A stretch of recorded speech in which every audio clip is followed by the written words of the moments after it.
Mobu Molamu Nabino Balandi à Antenne A. Merci Nande Bozali Ebele Liboso ba télévision Nabino. Merci na confiance au Bopesi na chaîne O Antenne A banda to banda qui année Pébiso to komina soka ya Mbula to komina mois de décembre. Merci pour la confiance au Bopesi na chaîne O Antenne A. Bon dimilanga bo continuer ko la confiance pour année prochaine et ko la source na makambo mo ya bien ba surprise a bien pour na bino ba téléspectateurs. Merci mingi l'équipe technique au travail na bango chaque fois na moni Bardolelo Hazana régie finale tozali na Liska Kaya Simbi Masula montage lelo azo travailler au four et au moulin. Ange Kassa, Mobutu, l'incassable, Yende Azali, réalisateur et coordonnateur, mais Lelo Azo filmé, Azo réalisé, alors ça a mis ça, mais surtout, et Moko. Merci, Nabatunyo, surtout Oyo, Benga Kinga, Kabola Ki, Mawananga, na Musika, na Pembe, ni Bozali et Bélé. Moyen attend à combo na bino ezalité bon mon candidat toujours diffusé dans un qui éprouvé bon moi qui va communiquer les gars qui en antenne a nzamba pesa ki nzamba zui kai monda lobi na ma commune na circonstance surtout komisa yetu komisa qui pour a décider qui moi na ifa possible wa congolais que la ndinga akepe malakimia donc merci na bino surtout émission na biso artiste et sonar mutozui di bakola ndangolelo ezali émission to yambela rabino ba artiste Baptiste basé belé na moki o mamsio no découvrir bangote o découvrir bango malembe na kati émission artiste sonar to ambeli bilo moko ya artiste monene ya mboka na biso na ye to kosola makambo etali art mibalo e a salaka ndenge zalaka comme d'habitude tozongaka toujours na régie pour na représenter bino invité na biso pour na 4 émissions ou artistes et sonar tozara la rubrique ebele tozara na portrait place to sa représentation artiste na biso tozara na micro baladeur topé ba témoignage to sukarona te tozora pe rubrique ya œuvre pour na ko laksabino mosala ou artiste à salara toujours à la régie à complicité na Bardolelo toujours à portrait na biso pour tous les artistes na biso azali nani na mokolo lelo et bon toujours après pour to ko ba émission na biso.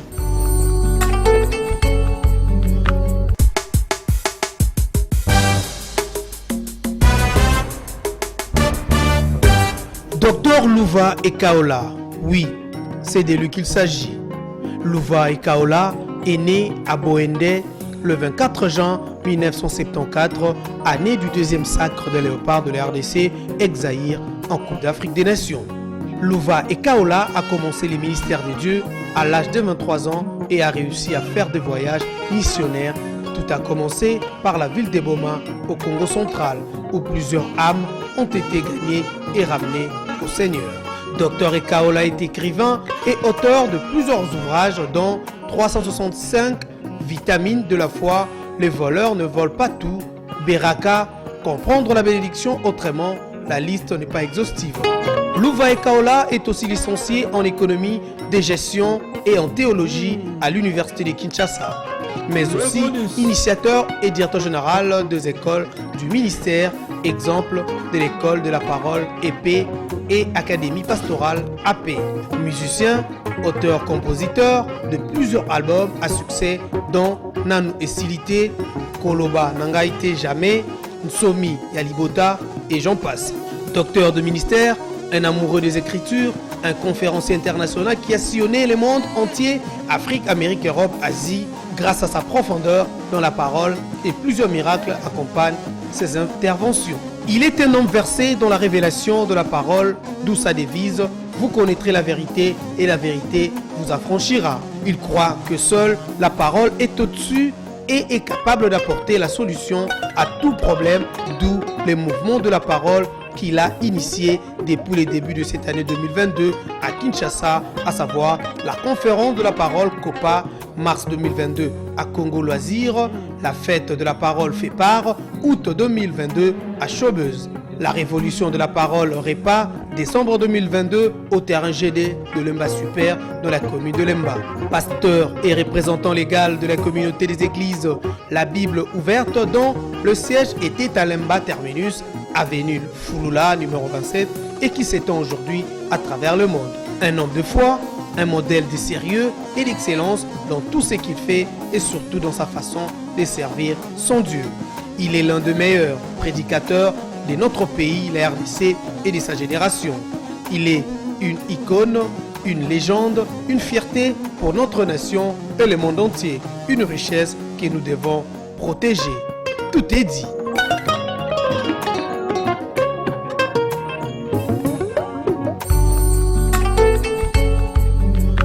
Merci beaucoup de retour na plateau. Beaucoup comme un portrait donc tu es un bel bino docteur Louva Ekaola, artiste et musicien. Louva Ekaola, chanteur de l'Éternel. Il y a invité na biso faut boye ba côté à Pezara art de redécouvrir ensemble na bino lelo. Mbote na yo docteur Louva. Mbote maman Nadège. Papa santé comme on a tout les atira moni santé. Nzamba zo batela biso Bible dit que chaque jour a renouveler la bonté na pour na biso toujours quoi que na journal lelo a renouveler bonté na makasi pour na biso yango to yawa pour to solo là et to pambole pe bato ba téléspectateur bazolanda biso nzamba pambola ba makasi. Merci beaucoup papa. Avant to banda na ebike rosoleza moi mingi meto ya mbio to komi presque na sukambula ba mosala nzambe bezo nanga to pe posa nanga na tongo ali na après-midi ya lilo na ningi osa libondeli moko oyo kosimba motema nzambe avant to kota na kati émission na biso poto ya mbio to za bezo lipamboli na yo to bondeli nzambe oyo akela biso na lilingi na ye nzambe oyo asungi to bandane asungaki biso to bandane poto komoko na suka azaka alpha te aza pe omega azaka le premier te aza pe le dernier nasengi na moya suka oyo ya mbula oyo 2022 nzamba batela amen elongi ya mutu mo azolanda biso lelo ekutana na morgue mo te na 2022 amen accident ya te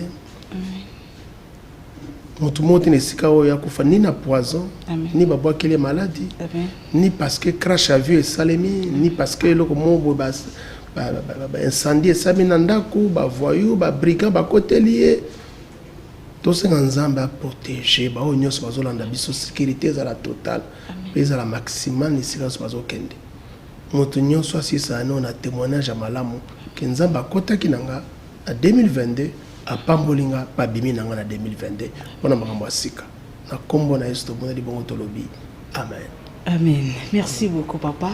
Tout landa ensemble na yo portrait. To katingo kuto poso to bitolo banyo surtout yozali to sala émission te to bandolo baka portrait. Papa yebisa biso dans to kene ba moko poto pesa occasion na bato mi ba sepela ki ba témoigner na tina na yo na posa mituna on a récupérer kota mituna.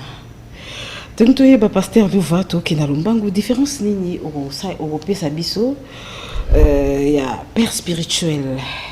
Entre père spirituel, père dans la foi, na père et un ministère. Bon, père spirituel, père dans la foi, na père et un ministère. Bon, on a deux. Ok. Mais père spirituel, tu vois bien que père dans la foi, ils ont monté dans zela nae, ou yebi yesu, côté dans zela foi ils ont békisa, bon ami asika, comme monto asika. Pour se convertir moto nzamba leki na nzela na ye po yo bongo na mutema po yo yamba yesu luka mokonzi mo bekisi na obenga ye c'est un père spirituel, c'est un père de la foi. Donc moto amemi yo na vie ya bonzambe amemi yo ba yesu amemi yo comme mwana nzambe. Père dans le ministère azali po yo akotisi yo encadré ti akotisi na ministère. Donc akotisi yo na le tout monde trop ba ya weba ko sala nzambe. Donc, on a un père à ministère, donc père du ministère. On a un côté na ministère, un côté na weba osala nzambe. Juste tant bon na motema tozabana. Tokomokola na liloba nzambe, tokola pena be épreuve, tokola pena encadrement. Mais après un certain moment, il y a quelqu'un à la question de basala nzambe, à la question de bateaka, à la question de bakamba église, à la question de bagera ba problème, à accompagner au tio comme wana, c'est vraiment ton père ministère na robin wana ndengwana. Merci beaucoup docteur Louva. Na habité la recherche nanga ceux qui na retombé juste moi ba recherche na sala ki na moni obimi na ba misato. Il y a père spirituel, il y a papa Soni Mokwenze, na moni pasteur Jean Bosco Kindomba na inayi ba tata na misato. Apport na bango eza nini na ministère na yo. Tenga bon motema et pas ya na centre évangélique de la foi na Mbinza. OK.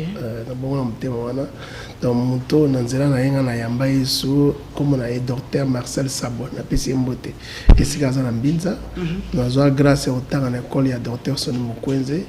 Puis na temps na bandaki église na ngai mja changa ma appui yemtu a epsanga non ça va aller, ça va bien se passer. Non c'est rappelé que tout premier séminaire na inauguration église mta salaka ngo aso a foutelanga ba fiche na mbongo na yemongo to tanda ba fiche c'est vraiment noir et blanc aya paté na bobosa na botem wana l'air vient elle est déjà venu et ça relo moi malom ponanga mais entre temps tant il y a qu'en États-Unis comment est-ce qu'en États-Unis na pesi motesika azali mais depuis très longtemps tous aura toujours na pasteur Jean Bosco Kindomba toujours tout ngaraï parce que ngana za na lignée ba ta parole donc ngana za na lignée ba ta parole donc pasteur Jean Bosco Kindomba c'est l'un des grands prédicateurs ya mboka na biso vraiment ya surtout totalement na lignée c'est l'un des grands kasi ba tout ezelo ka ko ba kolobate alors yesu kondi mutazana nga vraiment kadranga accompagner na kasi maman nous na sala ko mona raé tout ça donc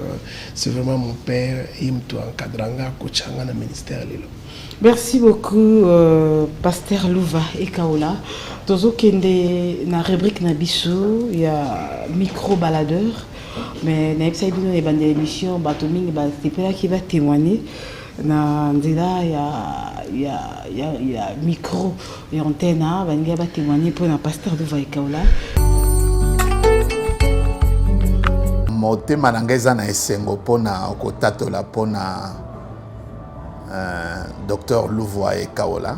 Omoni ntango toza kotanga Biblia toza koloba ba Moïse, tozoloba ba Matthieu, tozoloba ba Abraham, ba Jérémie, mpe bato ebele parfois tozali komona ba exploit na bango makambo basali mais eza na ba dimension mosusu oyo eza koéchappe biso.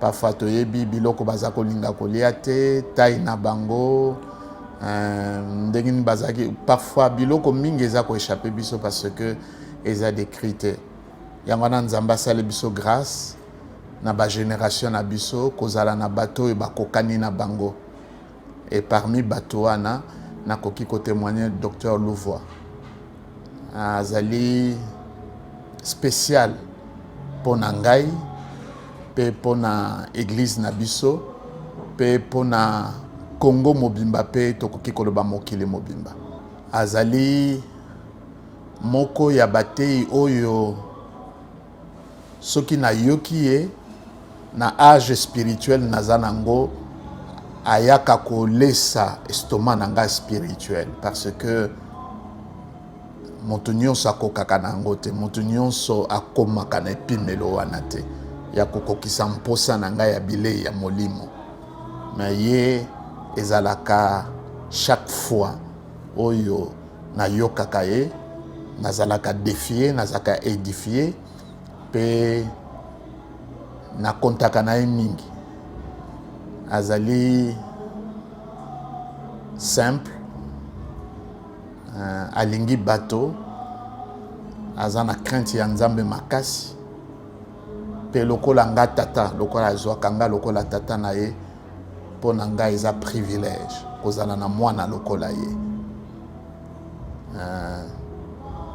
uta nayebi ye kino lelo naza na likambo oyo nakoki koloba te ke ebetisi ngai libaku to ezokisi ngai toza na bana mingi baza kosala biso pasi toza na bana mingi bazosokisa mitema na biso mais toza mpe na baoyo baza kosepelisa biso et parmi bango eza pasteur Louvois moko wana nasepelaki kotala que même apôtre Léopold Mutombo tatoli soko oyoki bapapa bazali koloba bongo po ete tozwi témoignage ya molimo kati na biso mpe toobserve ye bambula na bambula tomoni ke aza mwana oyo aza kosepisa mitema na biso aza ingrate aza reconnaissant soki aye epai na ngai ayaka lokola mwana soki aza na mituna akotuna ngai mpe soki naza na peso exemple ekoki kosalemela ngai nalamuki na ntongo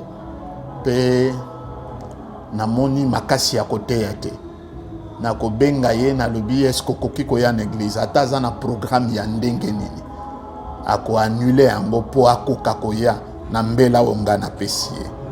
Bana ya bongo bazalaka mingi te yango wana vraiment motema na ngai eza na esengo ya kotatola mpo na ye mpo na oyo ye azali mpe libondeli na ngai ezali ete nzambe ameme mosika apambola ye asala ebolamu mingi ngolo na nzambe ezala kati na ye. Mateya oyo nazali koteya lelo ya grâce ya l'œuvre totale parfaite totale ya Christ moto oyo na arrivaka kopartage na ye mpe toza koyokana na ye mpe aza kocomprendre yango surtout réalité ya rédemption mpe œuvre ya Christ ezalaka mingi Docteur Louvois. Merci beaucoup. On a toujours Bolanda témoignage. Il y a révérend Jean Bosco Kindumba. Ngaza kitanga azo lobandenge wana azo témoigner pour nayo et ça lenga ba chair de poule. Na ebité papa Louva Ekaola. Comment na Mosé na Nzambe monene lokola papa Jean Bosco Kindumba alobi yondo lesa kestoma na ya molimo. Aloboza mwana pona ye. Ocholo ba calamité ou adopter le quoi papa olanda oza mingi côté parole mais ce que oka moto oyo landa mais ya zolo basusu azong silu à sincère na éviter point de vue no ezanini par rapport ya makambo nyonso to pe témoignage oyo pasteur Jean Bosco Kindumba salili na tina na yo. Bon ngana kumisi nzambe za somo wala na makambo mina mnoko na ye za somo na kansi na français je suis ému olandango surtout bito bana ba terme ya biso ba kino biso za ba ngembo na bango donc to ba oteya to luka place papier na bic na kansi bato nyonso baza bata génération na ba bic na Kinshasa o passage à boso ta oteya biso tout donc ato na programme matin il faut annuler pour que kolandango donc on a pasteur Jean Bosco trop jeune on a une limite que tous ans na ba 23 ans ba 22 ans tous on a bango tous on a maté na bango bazo révolutionner biso bazo sentir bien makambo azango wapi donc nzamba c'est grâce c'est vraiment une très grande grâce à vous appeler na bango ya ko yoka bango parce que et là tu es dépendant de l'école otangi.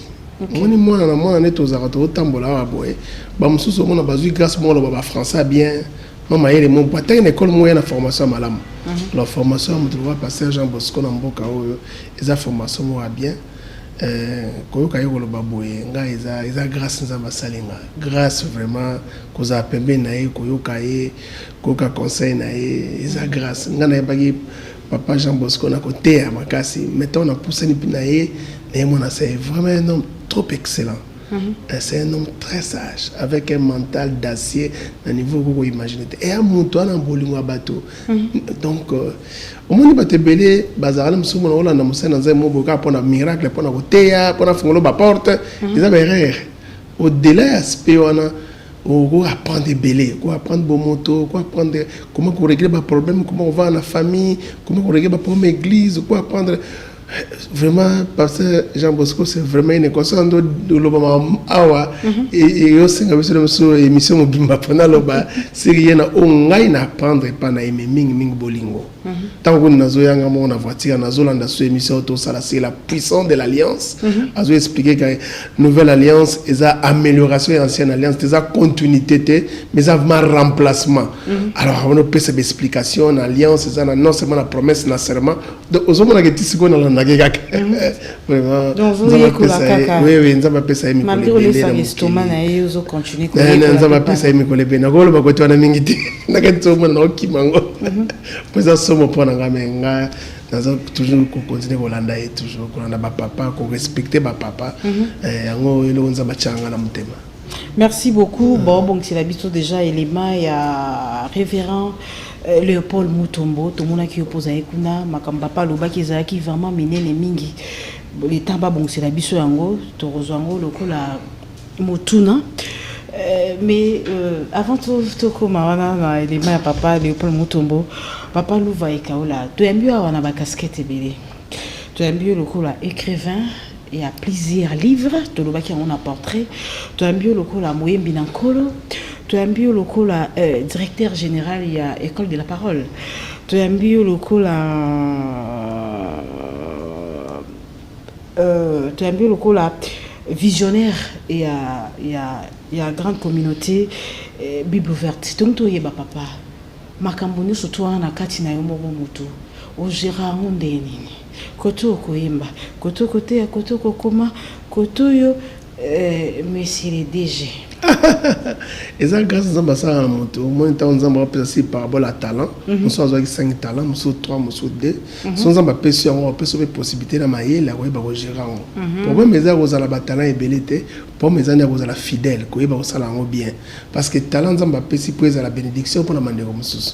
Donc, toujours comme ça, par rapport à grâce à la biso, on essaie d'être à la hauteur de la responsabilité. Tout les appels pour les déjà depuis trop longtemps, Nazara déjà pasteur à l'église de la Bible ouverte. C'est après que j'ai vraiment découvert qu'il y a un Mbaga. Mais comme Moyembi, on a pas place ah mais Ayembaga. Mais Nazara déjà pasteur.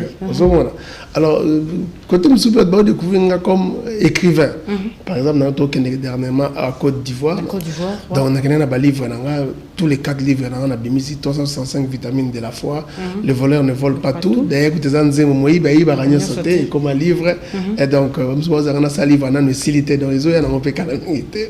Donc, on a Beraka, comprendre la bénédiction autrement. Dieu peut tout sauf ça de lui-même. Épaté dans la profondeur, il y a un livre. Et les par exemple, dans l'école, ça fait peut-être 18e promotion, non, ça à l'école. Dans Kinshasa, on a étudié comment il a fait 500, 600 étudiants, on a formé.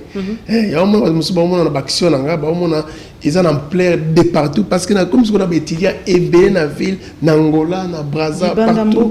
Donc, je crois que Nzamba, grâce, peut toujours coordonner toujours.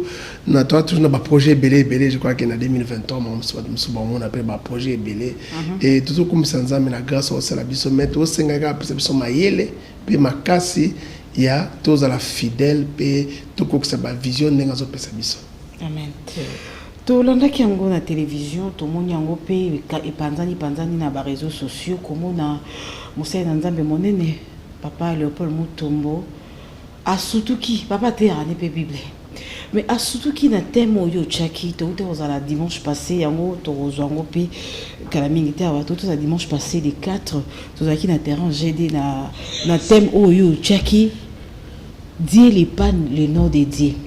Na habité papa kolo bandenge wana na mona papa mingi ata papa Jean Bosco ata papa Léopold ba père na biso kaka basé belé mais tout temps aka bangwana po bangonde tomoni to kende ko luka pona témoignage et puis na ndenge papa Mutombo alobai pona yo et le quoi ouverture mo et le quoi bâton de commandement et le quoi pouvoir moko ba papa ba opesa yo na habité tous nos éléments wana tout tel on a bateau bazaki occasion otala ngote. Docteur Louva. Docteur Louva et Kaola.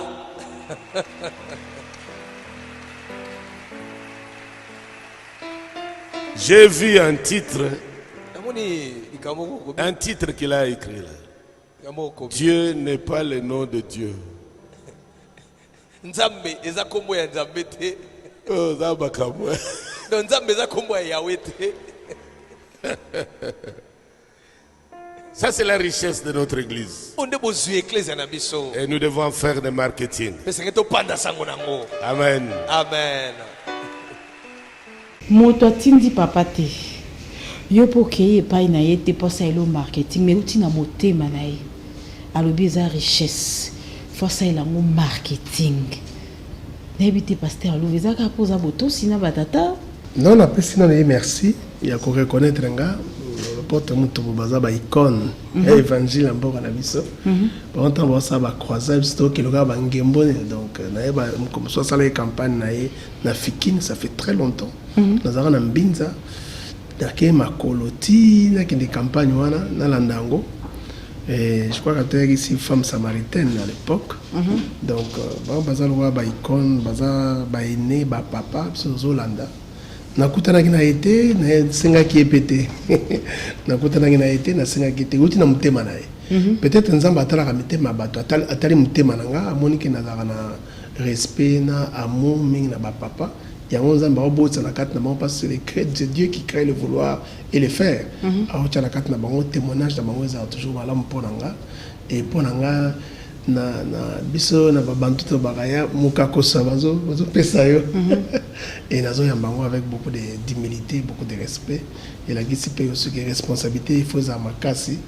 parce que soki ba papa bazotiela o motema ndenge wana boye na niveau na yo respect responsabilité pe za makasi pour décevoir pe bango te. Pasteur Louva Ekaola na mboka na biso tomoni ba ministère ebele tomoni ministère pastoral, ministère évangélique, apostolique, prophétique et ils ont ça un impact mingi.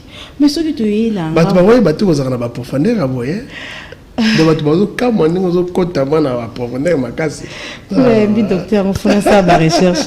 Mais na ministère doctoral, place où you vendez pena ma casse. Tout le monde a vraiment des ministères mususu ils ont un impact. Ministère oyo pona ya goza docteur Nankolo docteur Elilo Banzambe ils ont vraiment un impact militaire na habité le quoi vous a docteur quoi expliquer biso ça ils a ministère à passer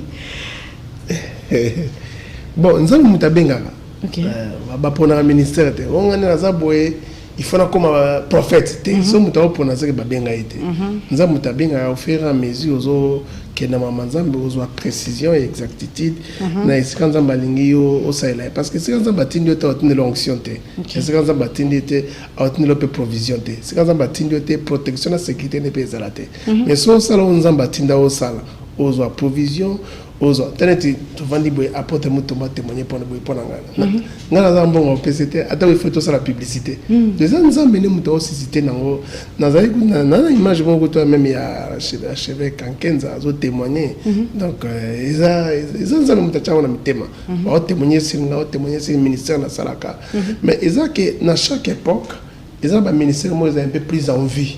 Au bout d'un moment, tant maman Nzambe bandara na mboko, ministère a plus en vie, ils pasteur, ils qui évangéliste. Nambo so bi muta musa na Nzambe c'est évangéliste. Tandis quand on évangile. Donc mais so mon temps évoluer comme mutu to bi pasteur. C'est que so na ni bataille autour de la mikolo ils qui prophète. Après comme apôtre.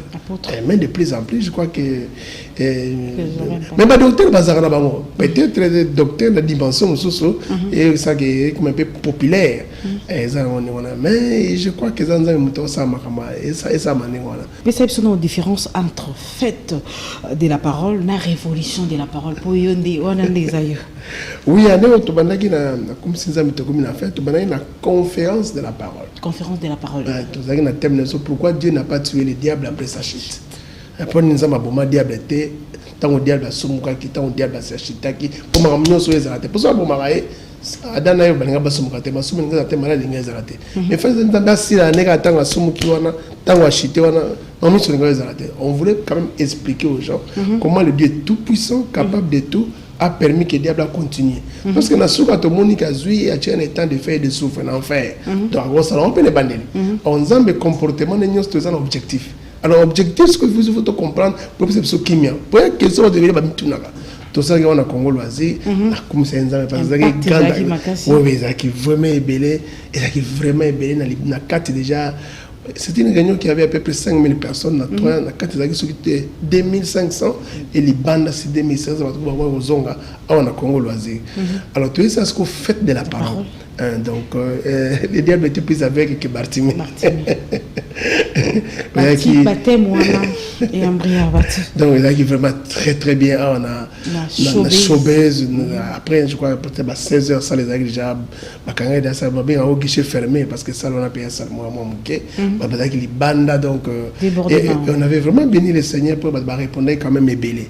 Après, autour ça, les a révolution de la parole. Mais au moins, la différence, conférence, c'est plus avec les hommes de Dieu. Donc on a appelé vraiment des hommes de Dieu parce que thématique, thématique, oh mon parole peut se rayer mais pour personne et c'est vraiment il faut monter dans la dimension la parole beaucoup des explications pour comprendre parce que tout est une éternité passée tout est une éternité future explication il faut monter ma base la parole de Dieu pour accompagner to bien en conférence copa mais faites de la parole et un moment où nous sommes un mélange entre et les serviteurs de Dieu et les enfants de Dieu ainsi que les païens surtout quand on voit la centre-ville donc on est en tour de showbiz dans un boulevard du 30 juin donc président Koleka premier ministre Koleka Mouniou Sako Kota alors mélange voilà c'était vraiment une très très bonne chose mais révolution de la parole tout qui est terrain c'est vraiment tout qui m'a le fils est venu pour chercher et sauver ce qui était perdu tout qui est vraiment Koluka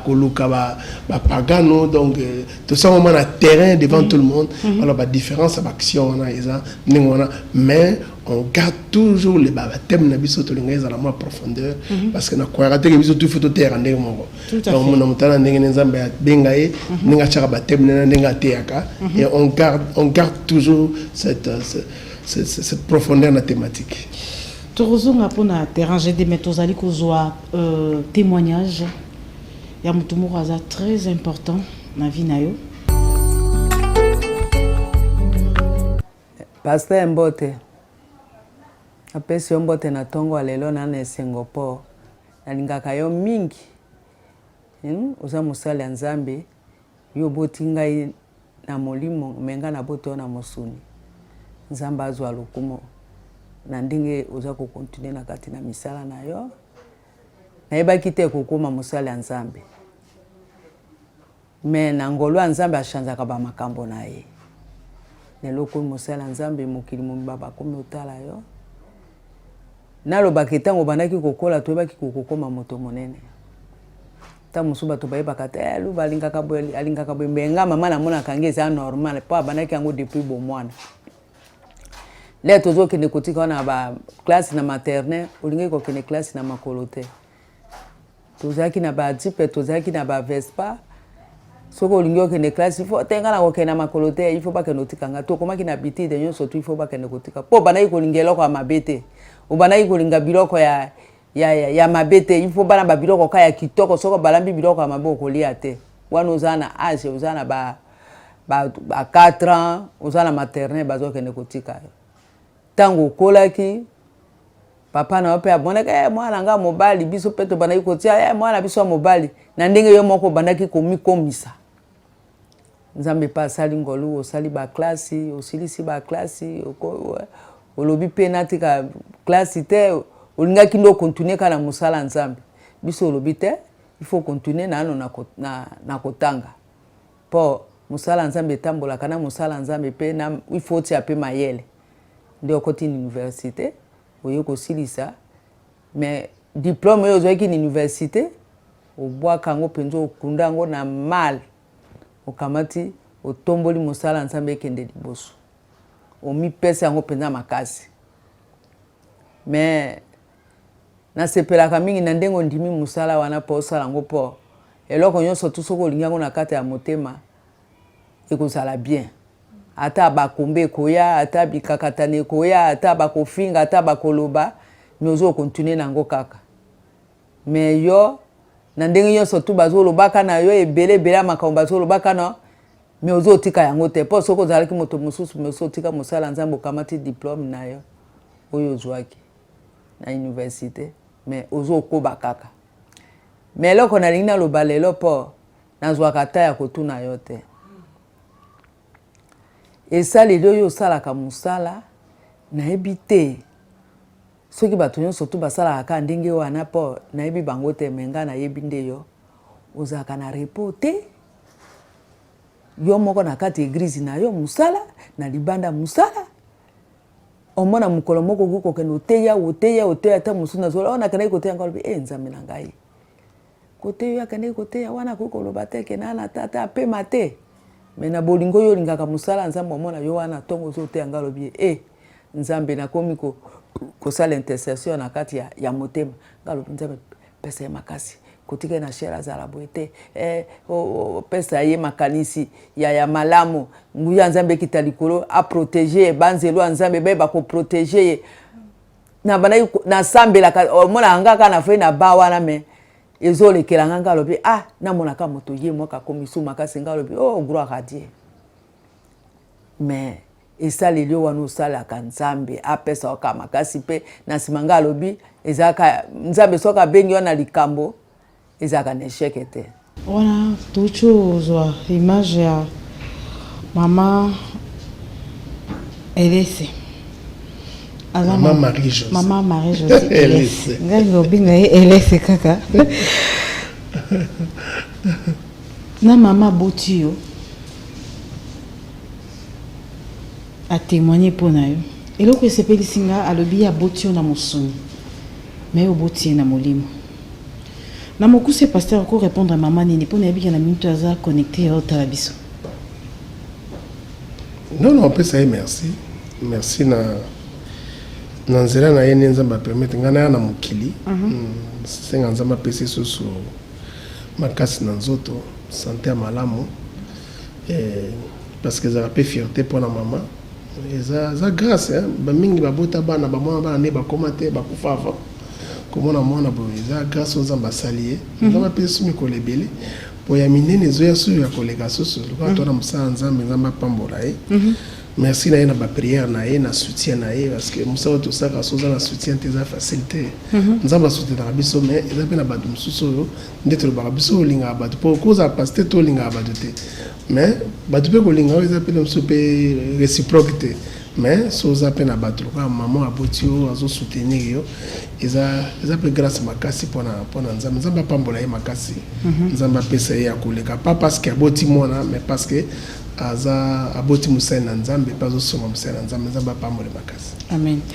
Pasteur Louva na lombango va tozwa evra yebisa biso boni santé relation na yo na pasteur Marcelo Tonasi na évêque général Papa Dodo Kamba pour bino boza ba papa o bomema qui réveille vraiment na lemba donc tout monde yo tout monde Papa Dodo Kamba tout monde Papa Marcelo Tonasi santé relation na bino.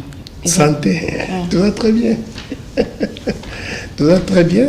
Et bien le pasteur Marcelo, nous avons tomboli lelo. Nous avons bien Marcelo. Pour nous, on a bien tout ça païen qui sont balés.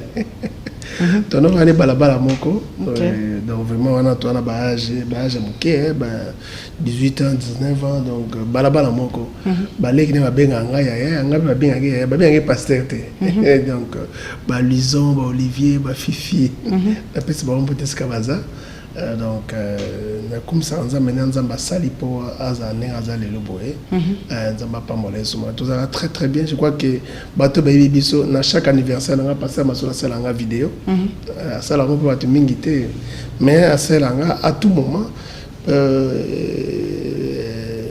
tant de titres ça quand j'ai de wana et passer ma solo à tenir biso batnaé pour orienter biso peut-être pour la kiti banini vraiment na PCP merci pour na Esika Azali et pour faire dodo et soigner à tout moment vraiment à tout moment même temps tout ça na Grèce mikolo tout ça qui naie même temps wayaki tout ça qui pe naie na Grèce ba mona na Congo loisir donc tout ça qui n'est aucun voyage qui azaki te tout ça vraiment très très bien pour to chité au bimisa rema mobile obenga rema to landaka ndemno bolobaka o bakisi h o laksi biso nzamba changer ki kombo Abraham abakisa ki h o a changer kombo Sarah abakisi h na ebiti o ezaki yaki ka bon to préparer kana matière en 5 instruments bon bato ba yebinga na terre ba yebike makamone za et un peu quotidien donc bato ba yebinga na terre ka bato ba na depuis des années ba yebike so docteur Louvazoté il faut s'attendre à la révélation il faut qu'on s'attende par exemple notre yoka papa Jean Bosco tout ce que yebisanga bilanga dimanche tant na terre na bike ba wisi ba souverain sacrificateur na ba sadicéen na ba pharisien ba tindi ba wisi ba kanga Jésus ba yewana na jida je vais trésor Jésus Jésus a tenu bon bolu ka Jésus de Nazareth ba bi wi yeto luka abi Jésus ba koyi abi esika nyoso komba nzambe tangaka banguna ne ba koyaka wow uzomona eza mambo na ba dimanche wana parce que na kendaki nango parce que tant nzambe apesi kombo na ye pa ya Abraham. Abraham a longolé sapatou. Après s'est prosterné, n'est-ce pas? Et c'est quand nous avons arrivé là, comme on a donc prosternation, tout ce qui quoi il y aura toujours. C'est pourquoi avec tout genou fléchira et toute langue confessera. Dieu l'a souverainement élevé, lui a donné les noms qui est au-dessus de tout. Enfin, qu'au nom de Jésus, tout genou fléchir. Donc, Bible c'est déjà disponible. Oui, nous sommes besoin de CD. Parce que tout le des fois, maté à n'angani à makasi. Oyo yoga ya makasi. Pour nanga nazala na Congo Loisir, nazala na showbiz nazakité, mais par rapport na ngai na Congo Loisir. Na yoga kiki docteur na makasi na wana. Au niveau kende na biso batu batiki bakiti batandami na selo kwa ba otala match à Barça. Mais comment le dit on a des conférences, tu vois, ba pasteur, mais on est dans terrain, fallait vraiment surtout qui tourne à moi c'est. Mais belé. Non, bah nous ça ramaté on a été pas pasteur Amos Mba na Pesimboté sur 10 seulement et moi. La conscience. La conscience. Donc année passée on a été ici la saleté de Dieu, des sources informations. Mais mon monsieur ça ramaté on a été pas prophète Joël Francis sur la génération de jeunes lions. Maintenant, on va me à mon boy. Na tenté dernièrement sur enfantement divin. Donc, mais ce qui est vrai, si vous avez un pasteur Louva, il faut toujours qu'on s'attende à la profondeur. Bible est la Bible, mettons aux autres, on comprend ce que nous avons. Place nous à l'aise, ko yembela nzambe, ko kumela nzambe, place nous mona ke. Osela nzambe. Nous à l'aise partout. Pour ceux qui sont à l'aise, vous appelez à l'aise de m'embaucher de Manakat Naote. Battu des fois, mon amour, Nakatambogo to vendu. Non, si c'était ma meilleur album de l'année. Yangoto stoka. Nakatambogo to vendu. Ozola mo trophée. Mais ma meilleur album de l'année, c'est Wana Wood donc papa Charles Mbaya. Bacha mo pena la série ya ba campagne.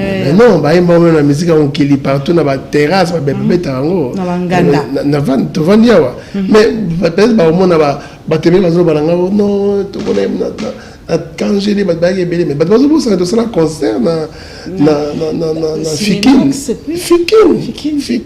dans le cité to comprends ti côté qui quoi foire na batu bazo ça tout ça deux fois c'est les police non c'est les police que tu as Kala grand hôtel salon Congo deux fois dans le cité année pena le cité et ça album en 2008 donc ça fait 14 ans et kota bato mais les albums emima pe makambo belé toujours na lucidité extrême quelqu'un est bon toujours après.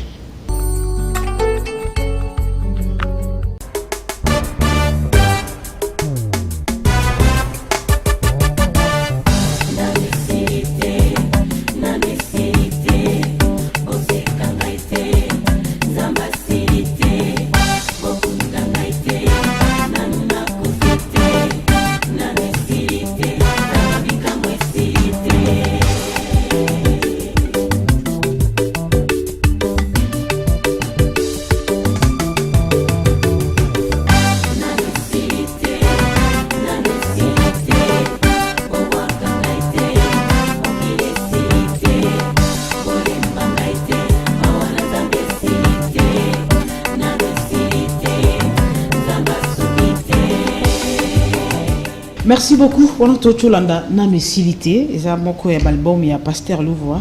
To comme na suka émission na biso, bozaki belé ota la biso. To pesi bino merci. To côté na ndako na bino sans permission mais pour bino boyambaki biso. Merci na monsieur Blaise Lunda, monsieur le producteur.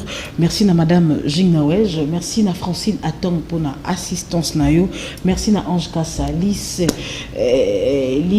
Kaka merci. Merci na Bardo Lelo équipe et puis merci na Pasteur Louvois vraiment ils ont facilité comme ça bon mais après action on est tout ça là à répondre à la mitoine à bisope ya ba papa na PCP merci na ba tout ba répondre qui Margue Mbula waouh Mbula beta qui dimanche wana ba sanga o kindonga belo ezate deba na place leloté lelo ya deba na place leloté ya on ba mona na suka wana ba belé même pas on tchali kolezaki te na terre mnene wana quand j'étais na PCP merci c'est comme ça qu'on doit aimer Dieu.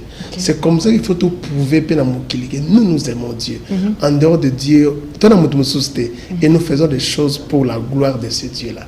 et nzaba pambola bino bino tout boy qu'on a beau poli bamboula qui te commis parapluie mais bah tu vas pas kende nzaba pambola bino vous êtes meilleurs, vous êtes vraiment merveilleux.